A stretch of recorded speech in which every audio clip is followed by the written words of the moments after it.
Hello everyone, my name is Anjali and today's chapter is really interesting and the chapter's name is My Childhood, which is chapter number 6 from 9th NCERT English textbook, and it is a part of autobiography written by APJ Abdul Kalam, and the book's name is Wings of Fire.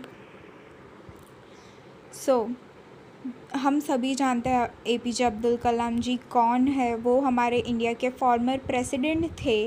उन्होंने 11 years तक Indian government को सर्व किया है as an president. वो बहुत ही ज़्यादा involve थे politics में और उन्होंने बहुत सारी इन्वेंशंस की है एरोस्पेस में। जैसा कि हम सबको पता है कि वो साइंटिस्ट थे। ये एक छोटा सा चैप्टर है जो विंग्स ऑफ फायर, जो उनकी ऑटोबायोग्राफी है, उसमें से लिया गया है माई चाइल्डहुड। एक्चुअली इस चैप्टर में वो जब छोटे थे तब वो कैसे थे, उन्होंने कितना स्ट्रगल किया, उनकी फैमिली कैसी थी, उनके फ्रेंड्स कैसे थे, इस तरह का नॉलेज है इस चैप्टर में। काफ़ी इंटरेस्टिंग चैप्टर है और बहुत ही इम्पॉर्टेंट पार्ट था उनकी लाइफ का। ये वही चैप्टर है जब वो स्कूल जाया करते थे और उनके साथ किस तरह का डिस्क्रिमिनेशन हुआ है और उनके फ्रेंड्स कैसे थे, उनके साथ कैसा उनका नेचर था, इसके बारे में ये बहुत ही इंटरेस्टिंग चैप्टर है। आई थिंक हम सभी को उनके बारे में जितना हो सके उतना पता होना चाहिए, because he was so much talented और उन्होंने बहुत ज़्यादा सर्व किया है हमारी कंट्री को। उनकी जो वैल्यूज़ है, एथिक्स है, उनसे हमें बहुत ज़्यादा सीख मिलती है। So now we will start our chapter with small summary of the chapter. My childhood summary deals with the famous biography Wings of Fire of the celebrated Indian APJ Abdul Kalam. My childhood refers to section in this book. This section or chapter talks about early days of Kalam. Furthermore, the chapter gives us an idea of how the childhood of Abdul Kalam prepared him to become a successful scientist and president in the future. Much has to do with upbringing, which Kalam discusses in this section from Wings of Fire. Moreover, Kalam tells us about his parents and siblings here. He also mentioned the important role of his friends in his life. In the short, one can say that my childhood, Kalam mentions everything that had impact on his life. This thing shaped him into successful man he became in the future. So as you can see in this summary, they have mentioned that how his upbringing was, and he has mentioned a small part of his childhood in the book Wings of Fire, from which this chapter is taken. It is about how his childhood prepared him to become a successful scientist and a president in near future. So now let's start reading the main story. APJ Abdul Kalam was born into a Muslim family that was middle class. Furthermore, he had 3 brothers. Moreover, Kalam also had one sister. His father and mother were both of a good nature. Moreover, Kalam's childhood house was ancestral. तो जो APJ Abdul Kalam का जो जन्म है वो बहुत ही खूबसूरत Rameswaram city जो है हमारी इंडिया की, वहाँ पे हुआ है। और जैसे कि वो साउथ इंडियन एरिया है, वहाँ पे उनका एक मुस्लिम फैमिली में बॉर्न हुआ था। काफ़ी कॉमन फैमिली थी उनकी। उनके पेरेंट्स का नेचर काफ़ी गुड था, वो बहुत अच्छे स्वभाव के थे। उनके जो 3 भाई थे और एक सिस्टर थी, और जैसे कि उनके पेरेंट्स जो है वो कॉमनर थे, मिडिल क्लास थे, तो वो एक छोटे से घर में रहते थे जो उनके एंसेस्टर्स का था। उनके ग्रैंड पेरेंट्स का जो घर था वहाँ पे वो रहा करते थे। और ये जो पिक्चर है वो रामेश्वरम की पिक्चर है। बहुत ही खूबसूरत सिटी है जहाँ उनका जन्म हुआ था। The father of APJ Abdul Kalam lived a life that one can say was very simple. Nevertheless, his father made all the necessities available to his children. Furthermore, his parents didn't have any education and they were also not rich. Moreover, many outsiders ate with him family every day. Also, Kalam had qualities of self-discipline, honesty due to his parents. जैसे मैंने आपको पहले बताया कि जो अब्दुल कलाम है उनके parents बहुत ही अच्छे नेचर के थे, काफ़ी डिसिप्लिन्ड थे, काफ़ी ऑनेस्ट थे। और वैसे ही उनका जो बेटा था अब्दुल, वो भी वैसे उनके जैसा ही था, काफ़ी डिसिप्लिन था, ऑनेस्ट था, उनका नेचर बहुत ज़्यादा अच्छा था, वो हम्बल थे, पोलाइट थे दूसरों लोगों के साथ। और उनके पेरेंट्स इतने रिच नहीं थे, फिर भी हर रोज़ उनके घर पे कुछ बाहर के लोग आते थे जो वहाँ घूमने आते थे या फिर वहाँ रहते थे, उनके फ्रेंड्स या कुछ उनके घर पे हमेशा खाना खाने आते थे। और वो लोग काफ़ी वेलकमिंग थे, उन्हें वेलकम करते थे घर में, उन्हें बिठाते थे, उन्हें अच्छी तरह से सर्व करते थे, अच्छा खाना देते थे। इस तरह की स्टोरी है उनकी। Kalam's family was secular in nature. His family gave equal amount of respect to all the religions. This is a really important part of everyone's life, that their nature should be humble, polite, and they should always respect all the religions, all the people, no matter what color they are, what religion they are from, they are rich or poor. It is come from a very basic necessity, basic nature of a person, that how they behaves with other people. There should always be a polite and respectful tone in their voice. हमें हमेशा respectfully अच्छे से बात करनी चाहिए दूसरे लोगों के साथ। जैसे अब्दुल कलाम जी की जो पूरी फैमिली थी वो बहुत ज़्यादा सेक्युलर थी, उन कोई भेदभाव नहीं करते थे, किसी रिलीजन में भेदभाव नहीं करते थे, उन्हें हर किसी लोग को इक्वली ट्रीट करते थे, no matter which religion they are from.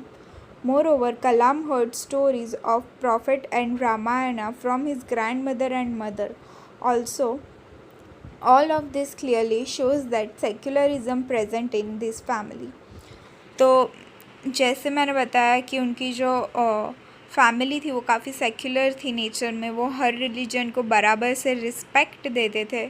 वैसे ही उन्होंने कई सारी स्टोरीज सुनी है, महाभारत, रामायण, प्रोफेट के बारे में, जो मुस्लिम कम्युनिटी है उनकी भी स्टोरी सुनी है, जो हिंदूज़ में जो स्टोरी होती है जैसे रामायण, वो भी उनकी ग्रैंड मदर उन्हें हमेशा इस तरह की स्टोरी सुनाया करती थी, क्योंकि उन्हें लगता था कि जो इंडियन कल्चर है, जो भी कल्चरल स्टोरीज़ है, उनके बारे में सब कुछ हमें पता होना चाहिए, no matter which religion it is. Friendship was influential in Kalam's childhood. Furthermore, he had 3 friends. Their religious background were different. Moreover, there was not a trace of feeling of discrimination among those friends. All these friends, including Kalam, went into different profession.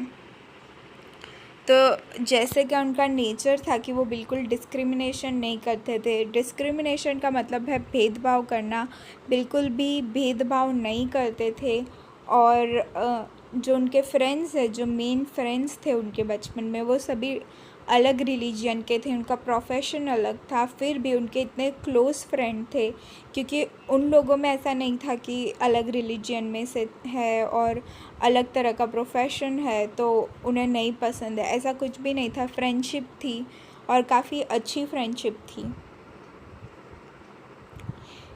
Okay, ये जो pick है वो उनकी childhood की है, जब वो scientist थे, उन्हें कई ज़्यादा मेडल्स मिलते थे, जब प्रेसिडेंट थे, उस तरह की अलग अलग ये जो पिक्स है डॉक्टर APJ अब्दुल कलाम की।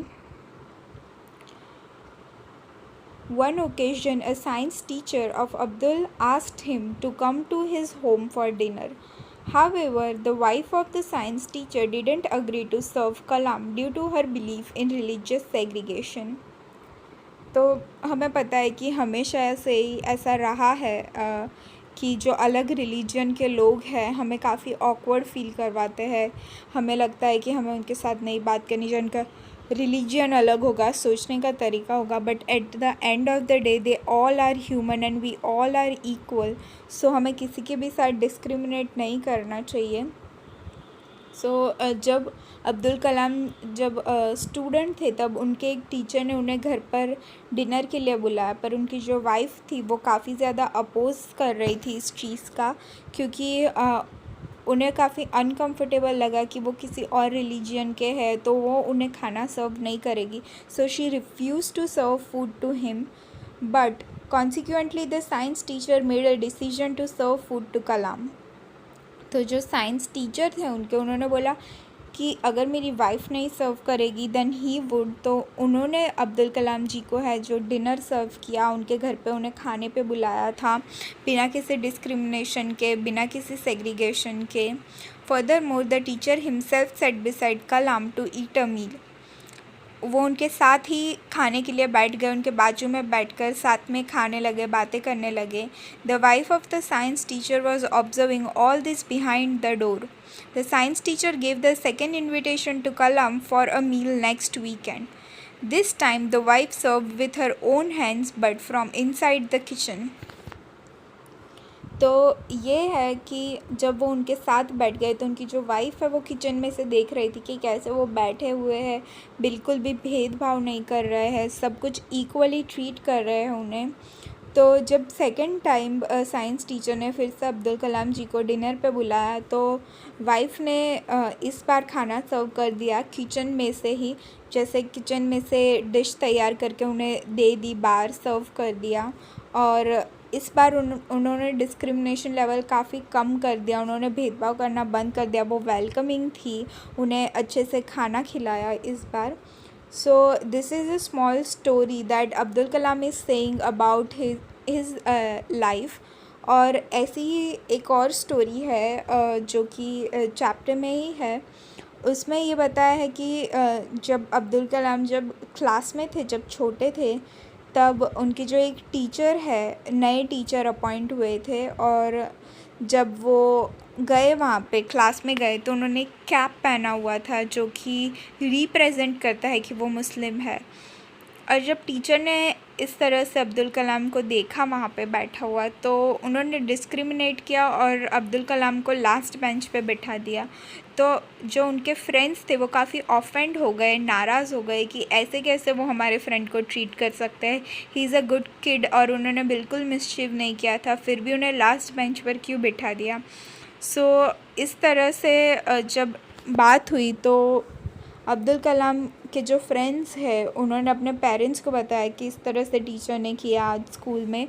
तो उनके जो पेरेंट्स थे वो भी काफ़ी ज़्यादा सपोर्टिव थे अब्दुल कलाम जी के लिए. तो वो स्कूल में आए टीचर को और उन्होंने बोला कि आपको अपोलोजाइज़ करना पड़ेगा, आपको सॉरी बोलना पड़ेगा इस तरह के बिहेवियर के लिए, क्योंकि अब्दुल कलाम जी ने कुछ भी गलत नहीं किया था, उन्होंने कुछ मिसचीव नहीं किया था, डिसरिस्पेक्ट नहीं किया था. So he doesn't deserve to be treated as a kid who has to sit on last bench और डिस्क्रिमिनेट किया जाए जिसको, उस तरह से उन्हें नहीं ट्रीट करना चाहिए. So first teacher refuse to do that, but फिर जब स्कूल फैकल्टी इन्वॉल्व हो गए और तब उन्होंने बोला कि if you will not apologise to Abdul Kalam then you have to give resign and leave the school because they can not tolerate such behaviour in school.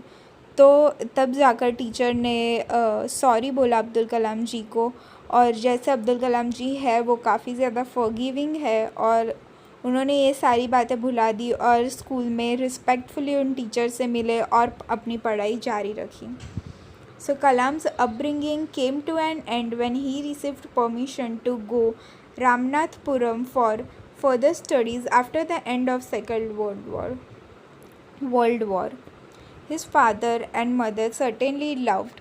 However, this love didn't mean they forced their decision on Kalam. तो जो उनकी जो middle school study है, जो studies है उनकी, जब वो कंप्लीट हो गई तब उन्हें परमिशन मिली कि वो हायर स्टडीज़ के लिए दूसरी सिटी में जा सकते हैं. तब वो काफ़ी खुश हो गए और second world war just and he हुआ होगा तब. और उनके जो फादर मदर है वो काफ़ी लविंग थे, काफ़ी केयरिंग थे, पर उन्होंने कभी भी अब्दुल कलाम को किसी चीज़ के लिए रोका नहीं है, अपनी स्टडीज़ के लिए नहीं रोका है, और उन्हें परमिशन दी आगे जाकर पढ़ने की, आगे बढ़ने की. So this was a really good story of our former president mister Abdul Kalam. और आई होप ये काफ़ी अच्छा इन्फ्लुएंस रहे आप लोगों पर. You should read his books. He has written a wonderful autobiography which is called Wings of Fire, जिसमें उन्होंने अपनी पूरी लाइफ जर्नी लिखी है, जैसे वो प्रेसिडेंट बने, साइंटिस्ट बने, उनकी जो अचीवमेंट है, उनका जो स्ट्रगल है वो बहुत ही अच्छी तरह से उसमें लिखा हुआ है। I hope you all read those books and I hope you all enjoyed this video. Thank you.